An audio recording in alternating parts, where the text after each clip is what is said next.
मोअज़्ज़ज़ ख़वातीन व हज़रात, गुज़िश्ता दिनों जब इमरान खान गिरफ़्तार हुए इस्लामाबाद में,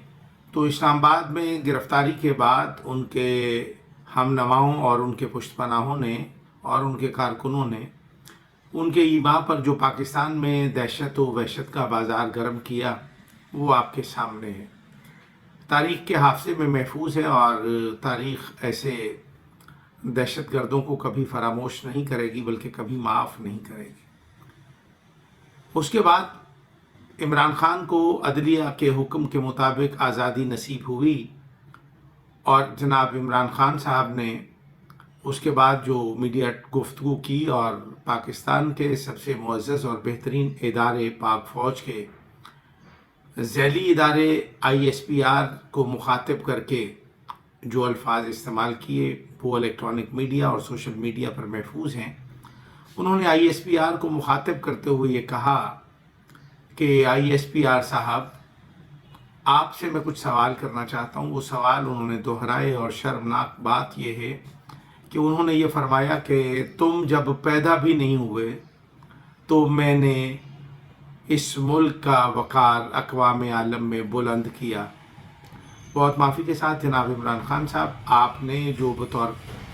क्रिकेटर पाकिस्तान क्रिकेट टीम के हिसाब से जब आप उसके रुकन थे, तो आपने जो क्रिकेट खेली तो सिर्फ आपने नहीं खेली, जावेद मियांदाद समेत जितने टीम के प्लेयर्स थे उनका किरदार मिसाली रहा और उनकी जो परफॉर्मेंस थी, जो उनकी कारकर्दगी थी, उसकी वजह से टीम को बल्कि पाकिस्तान को जीत नसीब हुई और पाकिस्तान का नाम बुलंद हुआ। इसमें क्रेडिट सिर्फ आपको ही नहीं जाता, टीम के दीगर अरकान भी उस फतह का हिस्सा हैं। आपसे सिर्फ एक बात कहना चाहता हूं कि आप शुतर बेमुहार की तरह जो मुंह में आता है आप बोलते जाते हैं और कहते चले जाते हैं। आपको कुछ समझ नहीं आती कि आपने सुबह के टॉक शोज़ में क्या कहा था, शाम को आपने क्या कहा था, और आप पाक फ़ौज के ख़िलाफ़ जो स्क्रिप्ट आपको लिखा हुआ मिलता है वो आप बयान कर देते हैं। मैं एक बार फिर आपकी तवज्जो इस जानिब मबजूल कराना चाहता हूँ कि होश के नाखुन लें और पाकिस्तान की सलामती से खिलवाड़ करने से बाज रहें। पाकिस्तान के आला तरीन इदारे पाक फ़ौज के ख़िलाफ़ जहर अफशानी से बाज रहें, अपने रवैये पे नज़र सानी करें। और आपने जो साबिक़ आर्मी चीफ़ के ख़िलाफ़ जो बदज़ुबानी की है वो भी किसी से ढकी छुपी या किसी से मख्फी और पोशीदा नहीं है। आपने जो कुछ आज तक अपनी 15, 20, 25 साल सियासी कैरियर में जो कुछ किया और जो कुछ आपने पाकिस्तान तहरीक इंसाफ के इब्तदाई कारकुनों का जो इस्तेहसाल किया, उसकी भी मिसाल पेश करना मुहाल है। और आपने दीगर जमातों को छोड़कर आने वाले अफराद को जो पजीराई दी और उनको जो इज़्ज़त अफजाई दी और उनको आपने अपने शामिल हाल रखा, लेकिन पाकिस्तान तहरीक इंसाफ के बानी अरकान और पाकिस्तान तहरीक इंसाफ को तहरीक इंसाफ बनाने वालों के ख़िलाफ़ या उनके हकूक़ का जो इस्तेहसाल किया उसकी मिसाल पेश करना मुहाल है। आप जमहूरियत की बात करते हैं, आपकी जमात में ख़ुद एक माशाल्लाह जैसा समा है, आपके अलावा और आपकी अहलिया जो अपने जवान साल बच्चों और अपने शौहर को छोड़कर आपके साथ आई और बग़ैर इद्दत पूरे किए आपके साथ उन्होंने निकाह किया,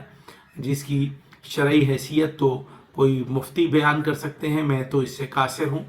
लेकिन आप से सिर्फ एक बात कहना चाहता हूँ कि पाक फ़ौज के ख़िलाफ़ ज़ुबान खोलने से पहले आप सोचा करें, क्योंकि पाक फ़ौज हमारा सबसे आला और डिसिप्लिन फ़ोर्स है और पाक फ़ौज की जो कुर्बानियाँ हैं, पाक फ़ौज के जवानों अफसरान के शहदा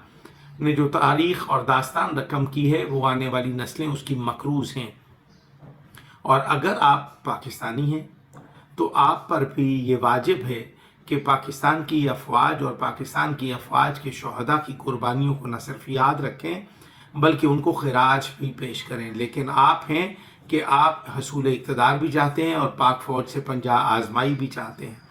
मैं बतौर मुहिब वतन पाकिस्तानी, बतौर कायद आज़म मोहम्मद अली जिन्ना की फ़िक्र से जुड़ा हुआ मुहिब वतन शहरी اور پاک فوج سے محبت کرنے والا جنرل پرویز مشرف کا